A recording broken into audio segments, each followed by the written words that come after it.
Crypto उत्पाद और NFTs अनियमित हैं और अत्यधिक जोखिम भरे हो सकते हैं। ये संभव है कि इस तरह के लेनदेन से हुए किसी भी नुकसान के लिए नियामक सहारा प्राप्त ना हो। FTX के बैंक्रप्सी के बाद मार्केट में काफ़ी ज़्यादा डर का माहौल है सेंट्रल एक्सचेंजेस को लेकर।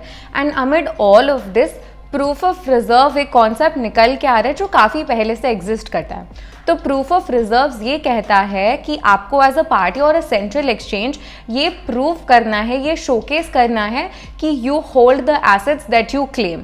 जो भी यूज़र के एसेट्स हैं वो आपके पास हैं और आप वो ऑन चेन दिखाइए सबको। अब यहाँ पे एक्सचेंज के पास यूज़र के एसेट्स 1-to-1 बैक्ड होने चाहिए। मीनिंग अगर मैंने $100 का BTC एक्सचेंज पे खरीदा है, the exchange should have $100 of BTC। They shouldn't convert my token to any other token for their own benefit. अब यहाँ पे एक बहुत इंपॉर्टेंट चीज़ आ जाती है। लेट्स से अगर एक एक्सचेंज आपके टोकन्स कन्वर्ट करा है internally for their own benefit and God forbid जो टोकन आपने डिपॉजिट किया था वो टोकन जीरो पे चले जाता है, meaning the exchange is now liable. In that case people will want to withdraw their assets और क्योंकि उनके पास एसेट्स होंगे नहीं, this causes a bank run. Versus जो सेंट्रल बैंक्स में होता है, they claim and they come to your face and tell you कि रिजर्व्स हैं उनके पास इन अ फ्रैक्शन, मतलब वो फ्रैक्शनल रिजर्व्स में काम करते हैं। मीनिंग अगर आपने 100 रुपीज़ डिपॉजिट किए हैं तो वो शायद 90 रुपीज़ का लोन आगे दे देंगे। They do not hold all the 100 rupees at once. इस केस में बैंक रन आ सकता है, मगर क्रिप्टो के केस में बैंक रन नहीं आना चाहिए क्योंकि exchange should not convert your tokens in any other token.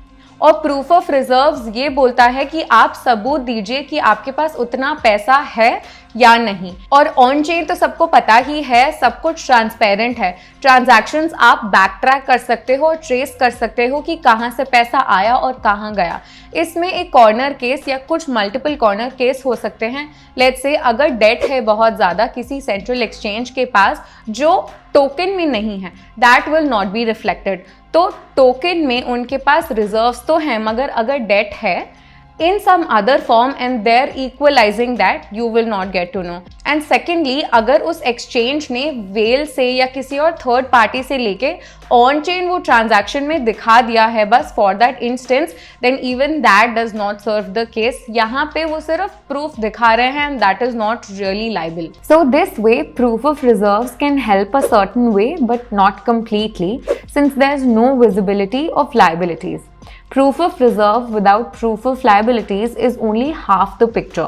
So let's take it one step ahead and ensure this with reserves to liability ratio, which is the total assets owned either on or off chain upon the total liabilities and contingencies.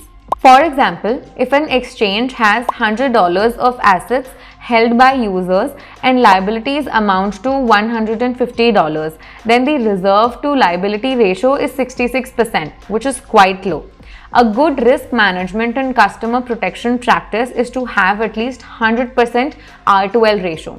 So proof of reserves along with proof of liabilities can give a clearer picture and build trust in the community. Crypto उत्पाद और NFTs अनियमित हैं और अत्यधिक जोखिम भरे हो सकते हैं। ये संभव है कि इस तरह के लेनदेन से हुए किसी भी नुकसान के लिए नियामक सहारा प्राप्त ना हो।